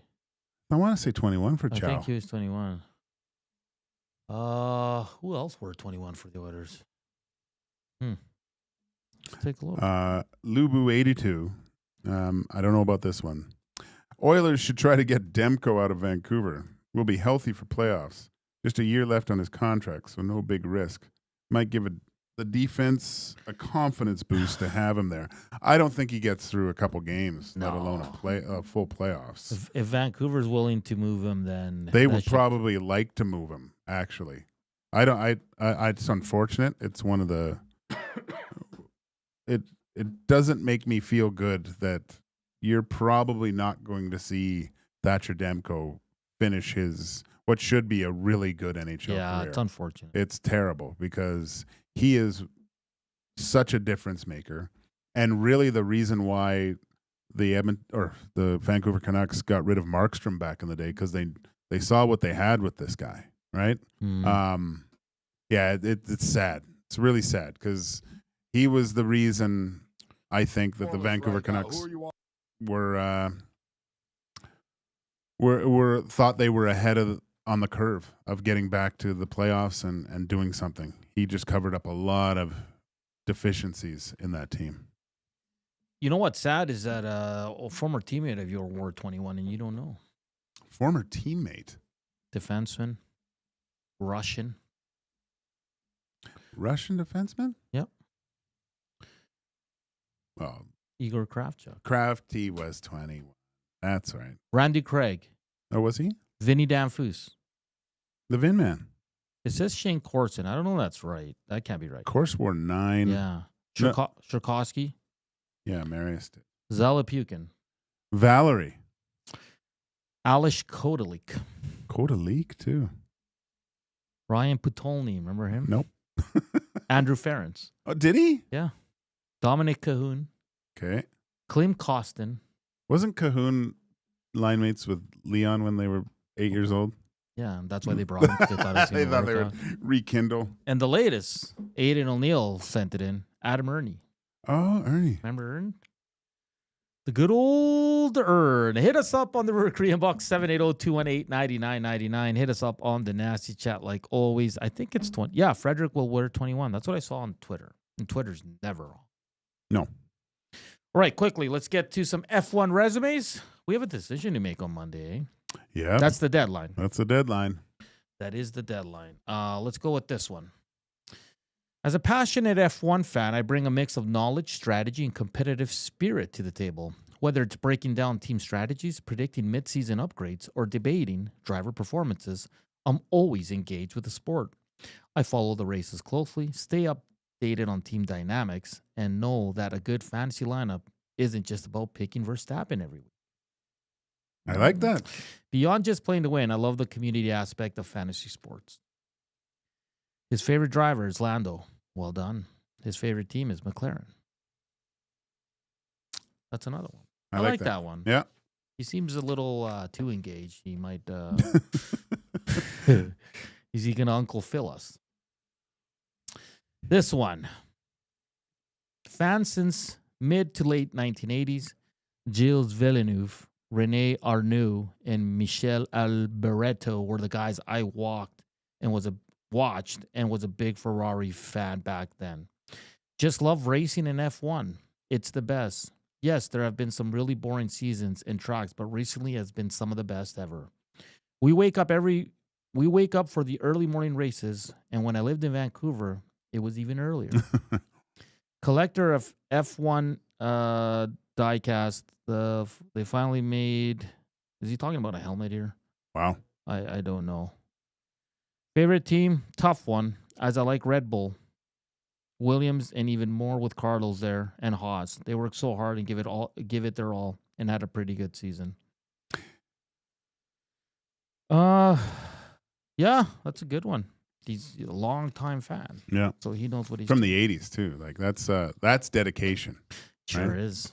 Getting up early in the 80s. Resume number 6. Good afternoon, Commissioner Gage. Wait, are you the commissioner? I guess you could say that. We need a commissioner that doesn't play. Because Why? it can be biased. You can. I've been commissioner. I am. No one else is going to do it if I don't. What about Iwanek? I don't trust him. He's in it. Oh, you yeah. don't trust him. No, you never trust Matthew. Hey, and didn't I, when I was commissioner, although I was in it, I gave people, I gave people gave us updates. tips. Yeah. And stuff and what was going on. Make sure that you submit your lineup and giving you deadlines, right? Just reminding everyone. All right. And this is the last one for today. It's with great enthusiasm that I put my name and Forza Ferrari Fantasy F1 team in the hat for the upcoming EST F1 Fantasy League. I have a large passion for Formula One, and I've been watching F1 since 1987 when Michel Alboreto and Gerard Berger raced for my ancestral land's favorite team, Ferrari. Wow. My favorite driver is Michael Schumacher. I also enjoy the technical side of the sport, and I routinely watch all the tech talks on the F1 TV. Watch pre-race and post-race shows along with YouTube videos like Nailing the Apex with overall good guy Tim Hurrane. Nice. I would like to thank you for taking the time to read this synopsis of my F1 fantasy proposal. Thank you for the consideration to have you join your league. Very All right. respectful. I like that. Very respectful. Yeah, it's tough for the people that like Red Bull. I guess I would equate it to kind of like driving a Tesla. That's They're not probably fun, but it's wrong. It's not helping you if you're a Red Bull fan. I'm kidding. But 6, we got, how many more do we have, do you think? We got a few more. Well, we got another. We got another PowerPoint we got to go through. So, I guess we could kind of show it that we could put it up for people to look at, but I don't know if they want that. So, yeah. But they're really good. The PowerPoints that are done are quite impressive. So that you don't have to. You don't have to. No, but it's impressive, but. the people have been quite creative with their submissions. So, and obviously, I've got I might have to go through what I think I'm going to do for it, buddy. Is I'm going to get everyone to go through them all here that work at EST. Yeah, and just a rating system. Okay, so it'll be a little bit easier, kind of like hot takes. Yeah, okay. And then we'll tally them all up. And get a true winner, 2 true winners with everyone's votes.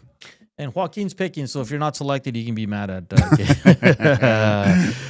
So we'll read more tomorrow. The deadline's Monday, so if you still want to send yours in, either Hernan or Joaquin at EdmontonSportsTalk.com. Again, why you should be in the league, favorite driver, favorite team, your experience in F1. And we're just asking. It doesn't really matter if you've been watching for 20 years or 1 year. We just want to know. And then, have you been to a race? If yes, let us know which one. If not, which race would you want to go to? So there's still time. There's still time. And breaking news from the NHL. Jack Hughes underwent shoulder surgery earlier today and will be placed on LTIR. Jack is expected to make full recovery and will be available for training camp. What a blow, man. Holy yikes. Crap. Wow. That sucks. He's on my fantasy team. Didn't he have shoulder issues before, too? The other one? I don't know, but this is huge. Did you see the incident with Jack Eichel? He fell super, super awkwardly into the boards. Yeah. Wow. Out for the year. Wow. Well, the rest How of much? What's his cap hit? Oh, good question. Let's go into Puckpedia. Devils. I got it here. Jack Hughes, $8 million. Wow. So that's and they have current cap space just under 2. So they have to do something. They got to go after a center. Yeah. Right. Wow. And Arvidsson's available. Yeah. You guys want Kasperi Kapanen? Yeah, that's gonna. How about Connor Brown? Who are the top UFAs going into I feel next bad year? for him. He's a good kid. He's a hell of a player, man. Him and Jesper Pratt on that Devils team, man. Those two guys are magic together. Yeah. 46 hours trade deadline. Terrible. But at least they know they got $8 million now in LTIR money, so good on them, man. They're going to be able to add if they want. But what top UFAs going into next year? Yeah. Oh, maybe they get Rantanen. That's hey. I know what. Oh, why it deserves a phone call, does it not? It's interesting. Jen says the first PowerPoint is the leader, and every other PowerPoint is a follower. Oh, Jen's a little biased here. I get it. Matt at the plant the seed. Got to plant the seed. Matt at the Garrison says these Hughes boys are soft because Quinn Hughes is out tonight as well. Raider Jesse says Devils should punt the season and trade us Jake Allen. Wow, is Jake Allen an upgrade, guys? I mean, he's a good goalie. Yeah, no. I know what you're saying there, Raider Jesse. God, there's not a lot of you know what, Brock Nelson possibly, right? To the Jets? To the Devils. Well, there's the rumors are that he's going to Winnipeg. Really? Yeah. Well, now just with, he had a really emotional post-game interview yesterday because it might be his last game. Oh. Yeah. Absolutely crazy. Did you see Trev juggle burgers today in Dusty's video? No. Well, it was pretty impressive. He can juggle? Yeah, that kid's got a lot of talent. I can juggle. Not that hard. And Koob just posted a picture of a vending machine that where you can gamble. Did he? Jesus.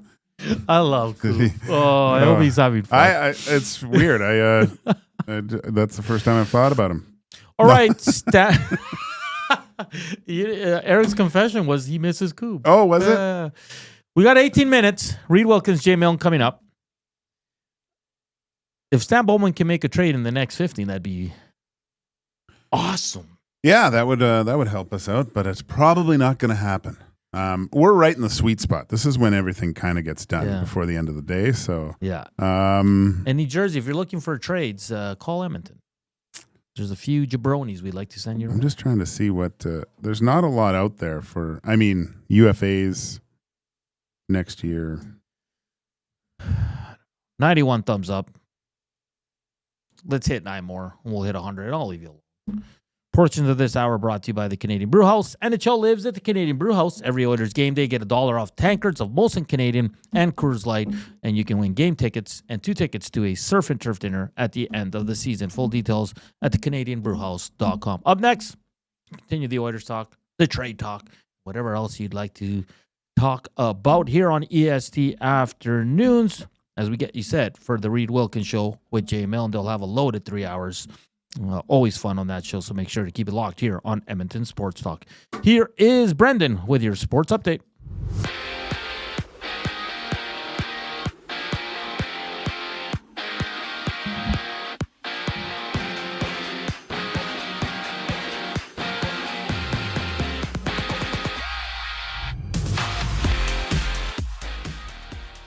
Only 5 games around the NHL tonight, featuring the Golden Knights as they host the Leafs.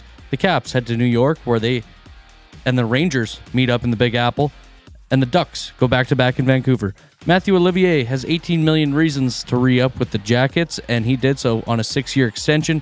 Days after the Panthers sent Spencer Knight to Chicago, they found a new partner for Bob between the pipes in Vitek Vanacek from the Sharks in exchange for forward Patrick Giles. And the Lightning open their window a little wider as they bring in Yanni Gourde along with Oliver Bjorkstrand. Heading to Seattle is a package of 2 first-rounders, a second, and a prospect. Just coming down, Jack Hughes has undergone shoulder surgery that knocks him out until next year's training camp. 8 games across the hardcourt include Utah in Washington. The Wolves take on the Hornets in Charlotte, and the Heat head to the Land to tip off against the Cavs. This sports update is brought to you by Windsor Plywood Leduc, locally owned and operated since 1993. They're more than just plywood. They offer everything from doors and flooring to decking, fencing, and custom millwork. Windsor Plywood Leduc, the experts you need to know. Hernan and Gager will wrap up the show in their final segment. I'm Brendan Eric, and you're up to date. 2 guys and a goalie. You get some size, you get some physicality, you get a little bit of hate. Teams and other fan bases, they hate playing against Connor McDavid. They hate playing against Leon Draisaitl because they're so skilled and they're the best players in the world. But there's no one where it's just like, I just want to slash Connor McDavid in the face. But Frederick, we might want to slash him in the face because he's so bloody annoying. 2 guys and a goalie, presented by GS Construction. Tuesday and Thursday afternoons at noon, only on Edmonton Sports Talk. Your clear choice for Edmonton sports. Your home for live music and great performances is the River Cree Resort and Casino.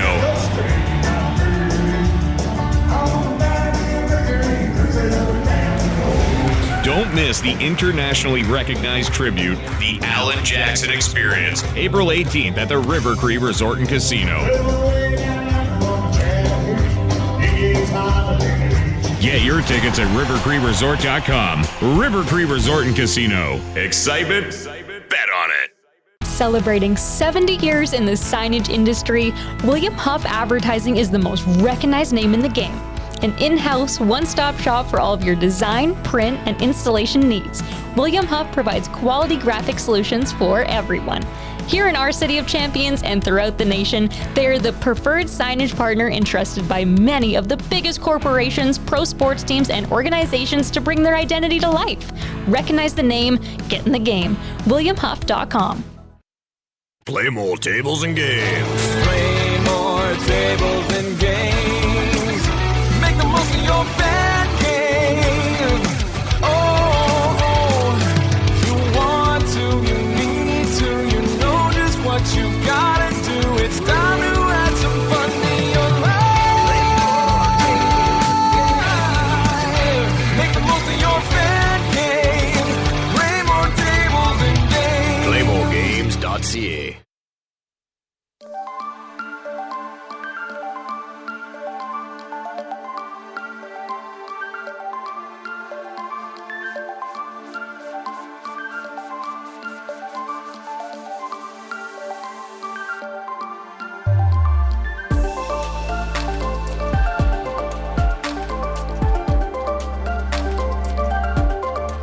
.247, last segment here on EST Afternoons. Lots of Oilers talk on today's show. It's been fun, though. I mean, this is no longer a slump, Gager. The Oilers are just playing poorly, struggling mightily. They've lost 6 of their last 7, and it hasn't been close. And they were giving up a lot of goals, Joaquin. A lot of goals. Yes. Keep hammering the thumbs up. We're 8 away from a 100. If you're still watching, hope you are. If 8 of you haven't slammed the thumbs up, can you do so we get to 100 on this day? Hey, you know what was cool? Clefbaum was in the house. Saw him. What a beauty, man. Yeah. He So he I saw him there, and I knew he was in the building or whatever, and he was coming to talk to Gene, and so I was standing out talking to some people, and then kind of brushed past him, and I don't know what that guy's made of, but I as you go by someone, you kind of I put my hand on his shoulder, and I was like, Jesus, what's this guy? Is that granite? Like the guy looks. And I'm sure, how are you? Are you okay to play? Can you play? And he says he's feeling a lot better and stuff, but man, he's still in really good shape. He would be. Oh, yeah. YouTube Trev and I were talking earlier, and we're like, imagine if he was always healthy. But it's a lot of things change, though. You probably don't have Echo, right? Not necessarily. Does Darnell Nurse still get 9.25? Probably not. No, he definitely doesn't. I don't think. Because Clefbaum does. Oh, yeah. And you probably still have Clefbaum running the power play, right? Yeah. So Clefbaum's your top pairing defenseman if he's here.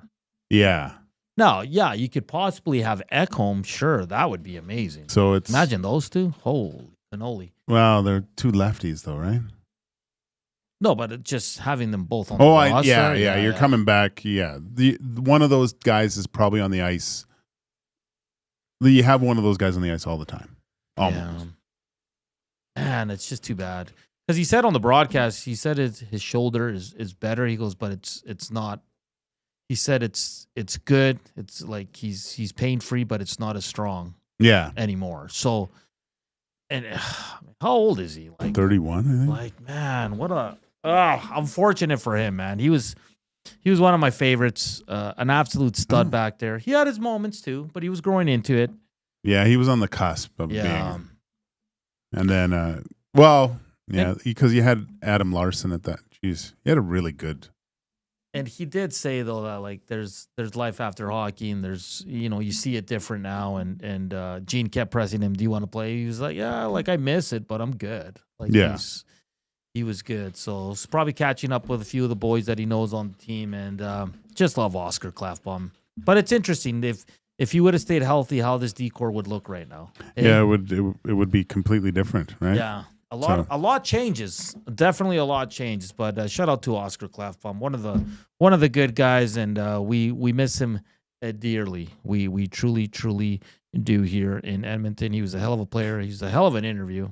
Well, how many guys would have tried to battle through it too? Like that's got it. Like you got. It must have been so bad though. Joaquin. Oh yeah. Well, he said he couldn't lift his hand above his head, and he's they're having their second child, I guess, him and his wife. So.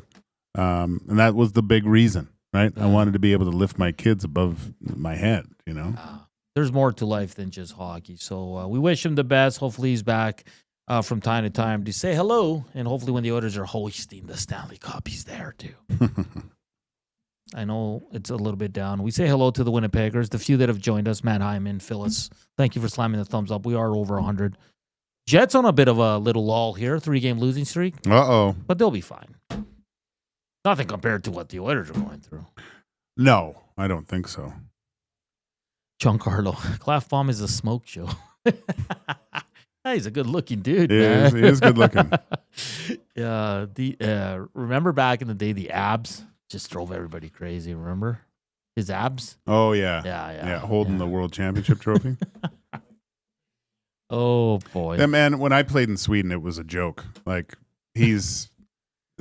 they're very good-looking people, but they work so like their diets and everything. It's so they're all in good shape, which is crazy. Like I couldn't believe when we started training. I was like, "Oh my gosh, you guys, this is ridiculous!" Like they work out because it works a little bit different in the Swedish Elite League. Yeah, you're signed through the whole year, right?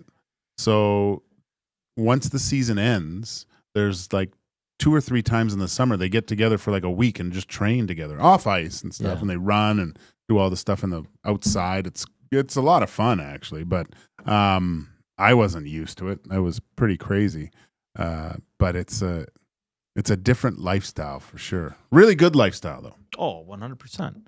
We say hi to Flames fans too. I'm getting called out for not saying hi to Flames fans. You're being, they're saying it's your fault. You cursed the Jets. I don't know what you did, Joaquin. Oh, come on. What did I say? I don't know what you said, man. But hey, Sean Podine, did you ever play with him?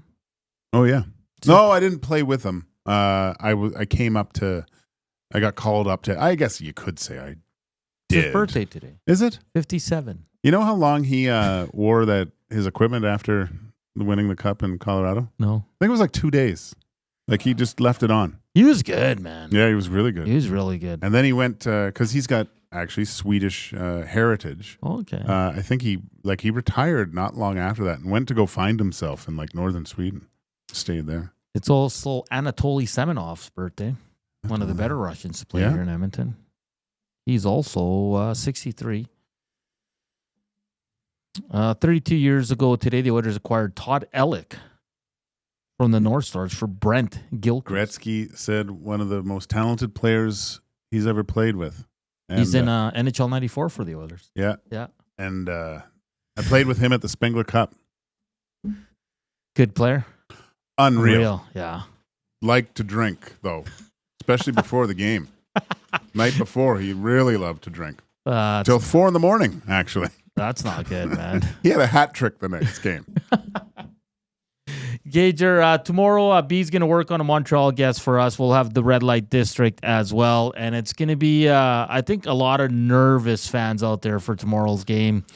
Like I said, if they lose that one, I don't even know what's going to happen. And we'll see if a trade comes down later today during the Reed Wilkins show or this evening or tomorrow. If not, we're going to have to wait until Friday. Fun show, lots of Oilers. We had the highlights, lowlights, Hernan's World Trade Watch segment, and we read some F1 resumes and, of course, breaking down the Edmonton Oilers' embarrassing loss to the Anaheim Ducks. We're back tomorrow with another fun 2 hours for you. And, of course, the Oil Stream pre- and post-game shows come back tomorrow as the Oilers host the Montreal Canadiens. For Brendan and Joaquin Gage, I'm Hernan Salas saying thank you for tuning in. Keep it locked here on Edmonton Sports Talk. Reed Wilkins, Jay Milne coming up. Enjoy the rest of your day. Ciao for now.